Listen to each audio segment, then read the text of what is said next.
తెలంగాణ ప్రజలు, అందులో Badangpet municipal corporation ప్రజలకు నూతన సంవత్సర శుభాకాంక్షలు తెలుపుతున్నా. అదేవిధంగా అడ్వాన్స్ సంక్రాంతి శుభాకాంక్షలు కూడా తెలుపుతున్నా. నా పేరు ఇబ్రాహిం శేఖర్. నేను బడంగపేట మున్సిపల్ కార్పొరేషన్ డిప్యూటీ మేయర్ను మరియు Bahujan Samaj party state coordinator కూడా. ఈరోజు ఈ ప్రాంత ప్రజలకు మరియు తెలంగాణ రాష్ట్ర ప్రజలకు ఒక విషయం మీద సమాచారం ఇవ్వాలనే ఆలోచనతో ఈరోజు ప్రెస్ మీట్ పెట్టడం జరిగింది. మాది సొంతం బాలాపూర్ గ్రామం. మా బాలాపూర్ గ్రామం అది బడంగపేట మున్సిపల్ కార్పొరేషన్లోకి వస్తుంది.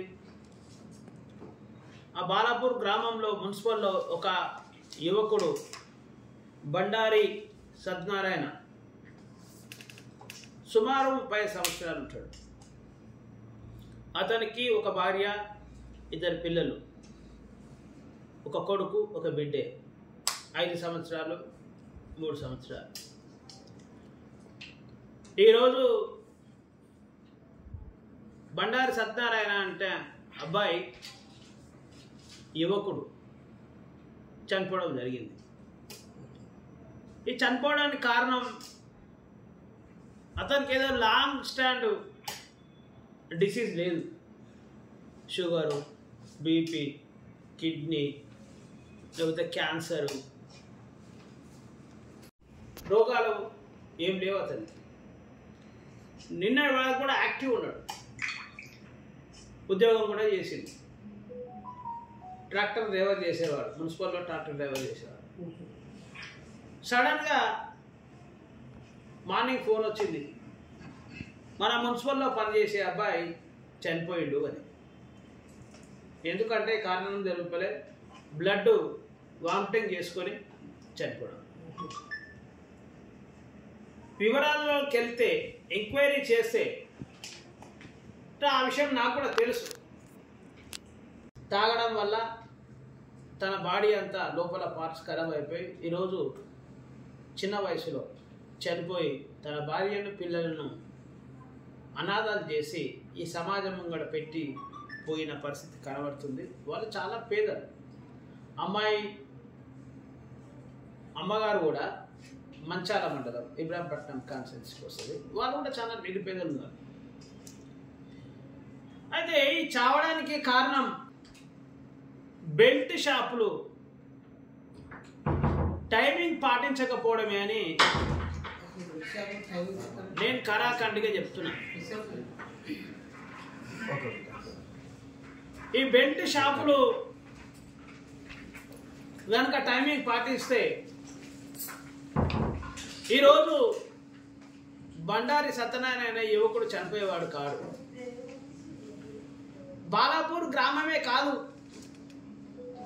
బడంగపేట మున్సిపాలిటీ కాదు, తెలంగాణ రాష్ట్రం అంతా కూడా బెల్ట్ షాపులు టైం పాటించకపోవడం వల్ల ముఖ్యంగా అణగారిన వర్గాలకు సంబంధించిన యువకులు, మీరు ఏ గ్రామానికి వెళ్ళండి, మీరు ఒక ఊర్లో ఒక సెంటర్ ఉంటుంది అందరూ కూర్చునేది. ఈ తెలంగాణ రాష్ట్రంలో మీరు ఏ గ్రామంకి వెళ్ళినా ఒక ఊర్లో ఒక సెంటర్ ఉంటుంది. ఆ సెంటర్లో ఒక 5 నుంచి 10 మంది నిరంతరం తాగే వాళ్ళు అక్కడ ఉంటారు. మీరు ఎంక్వైరీ చేసుకోండి.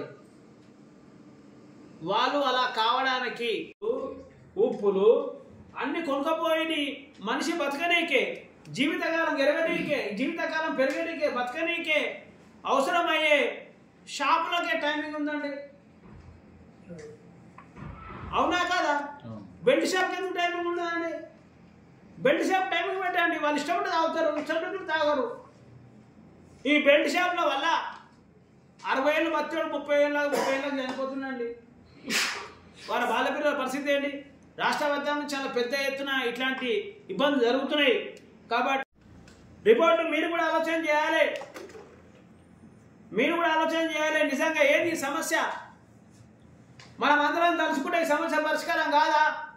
ఒక కుటుంబం గ్రామంలో ఒక కుటుంబం 2 కుటుంబాలు బతుకుతుండొచ్చు బెల్ట్ షాపుల వల్ల, కానీ వందల కుటుంబాలు నాశనం అవుతున్నాయి అనే విషయాన్ని నేను గుర్తు చేస్తా ఉన్నా. ఒక గ్రామంలో ఒక బెల్ట్ షాప్ వల్ల ఒక కుటుంబం 2 కుటుంబాలు బతుకుతుండొచ్చు, కానీ ఆ గ్రామంలో వందల కుటుంబాలు నాశనం అవుతున్నాయి. అట్లా బడంపేట మున్సిపల్ కార్పొరేషన్లో వేల కుటుంబాలు నాశనం అవుతున్నాయి. ఒక 20, 30, 40, 50 బెల్ట్ షాపుల వల్ల కనీసం 1000 కుటుంబాలు నాశనం అవుతున్నాయి. అట్లా ఈ రాష్ట్రం అంతా ఎన్ని కుటుంబాలు నాశనం అవుతాయో ఒకసారి ఆలోచన చేయాల్సిన అవసరం ఉంది. తాగడం వల్ల ఆరోగ్యం బాగుపడుతుందా? తాగడం వల్ల ఏమైనా ఆర్థిక అంశాలు పెరుగుతాయా? చాలామంది తాగి అన్యాయం జరిగితే ప్రైవేట్ స్కూళ్ళల్లో చదువుతున్న పిల్లల్ని తీసి గవర్నమెంట్ స్కూల్లో వేస్తారండి ఫీజులు కట్టలేక. భార్యలు వాళ్ళ భార్యలు ఎంతో ఇబ్బంది పడుతుంది. ఈరోజు వాళ్ళిద్దరు అనాథలయ్యారు. వాళ్ళ జీవితం ఏంటి? ఆ అమ్మాయికి ఉద్యోగం లేదు, ఈయనకు 1 రూపాయి ఆస్తి లేదు. ఎట్లా బతకాలి అమ్మాయి? వాళ్ళు ఎట్లా బతికేయాలి? వాళ్ళు ఎట్లా ప్రయాణికులు చేయాలా? రేపు పొద్దుగాల వాళ్ళు ఖరాబ్ అయితే వాళ్ళ తండ్రి తాగి చనిపోయాడు, ఈ పిల్లగాళ్ళు మంచోళ్ళు లేదా రౌడీలు లేని అంటారు. దీనికి కారణం ఎవరు? చనిపోయిన తండ్రి? ఈ సమాజంతో ఓట్లు వేయించుకొని గెలిచి ఈ సమాజంలో ఏం మంచి చేయదు మనమా? ఆలోచన చేయాల్సిన అవసరం ఉంది. కుల సంఘాలు కూడా మాట్లాడాలండి. ఎందుకు మాట్లాడరు? ఎంఆర్పిఎస్ మాట్లాడాలి, మాలమానాడు మాట్లాడాలి, ఎవరు బీసీ సంఘాలు మాట్లాడాలి, ఇంక్లూడింగ్ రాజకీయ పార్టీలు కూడా మాట్లాడాలి. అన్ని రాజకీయ పార్టీలను ఎస్సీ ఎస్టీ బీసీ మైనార్టీలు కూడా స్పందించాల్సిన అవసరం ఉందండి. ఎందుకు స్పందించారు? స్పందించాల్సిన అవసరం ఉంది. ముఖ్యంగా అణగారిన వర్గాలకే ఈ నష్టం జరుగుతుంది. మీరు ఎంక్వైరీ చేయండి. మనం ఈ ప్రజలతో బాబాసాహెబ్ ఇచ్చిన అంబేద్కర్ రిజర్వేషన్లతో గెలిచి మన ప్రజలకు ఏమాత్రం కూడా చైతన్యం న్యాయం చేయకపోతే అందులో అర్థం లేదనే విషయం కూడా నేను స్పష్టం చేస్తున్నాను.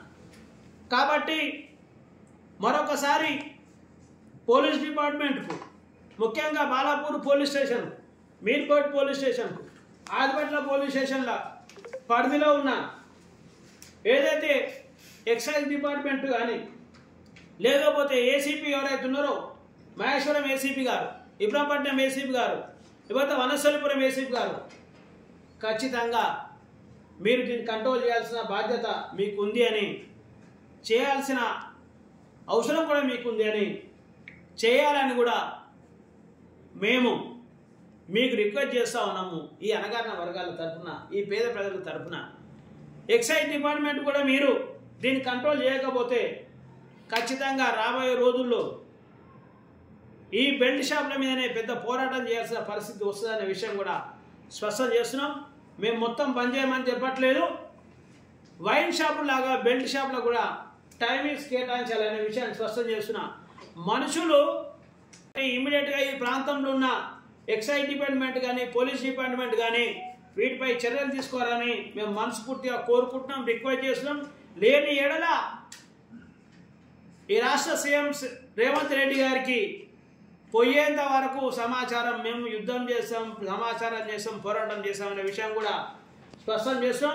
పార్టీలకు అతీతంగా ఈ సమస్యపై మనమందరం పోరాటం చేయాల్సిన బాధ్యత మన మీద ఉందని ఈ పార్టీ ఆ పార్టీ అని కాంగ్రెస్, టీఆర్ఎస్, బీజేపీ, బీఎస్పీ కాకుండా అన్ని పార్టీలకు సంబంధించిన లీడర్లు, అన్ని సంఘాలు, కుల సంఘాలు అని సామాజిక సంఘాలు అందరం కూడా మనం కలిస్తే తప్ప ఈ సమస్య మనం పరిష్కారం చేయలేం. కాబట్టి వీళ్ళందరూ కూడా మన ప్రజలు కాబట్టి వీళ్ళను చేయాల్సిన బాధ్యత, వీళ్ళకు మంచి చేయాల్సిన బాధ్యత మన మీద తెలియజేస్తూ మరి దీనిపై చర్యలు తీసుకుంటారని, ఇంకో సత్యనారాయణ ఏదో బండ సత్యనారాయణ ఏదైతే చనిపోయిండో అట్లాంటి చావకుండా మనం చూడాల్సిన బాధ్యత మనందరి మీద ఉందనే విషయాన్ని స్పష్టం చేస్తూ ఈ విషయాన్ని కూడా ప్రజలకు పూర్తిగా తెలిసేటట్టు చేయాల్సిన బాధ్యత రిపోర్టర్గా మీ పైన కూడా ఉందనే విషయాన్ని తెలియజేస్తూ మరి చర్యలు తీసుకుంటారని, ఈ సమాజాన్ని రక్షిస్తారని, ముఖ్యంగా అణగారిన వర్గాల ప్రజల వాళ్ళ భవిష్యత్తును, బంగారు భవిష్యత్తును కాపాడతారని, వాళ్ళని అభివృద్ధి చేయడానికి మీరు సహకరిస్తారని కోరుకుంటూ సెలవు తీసుకుంటున్నా.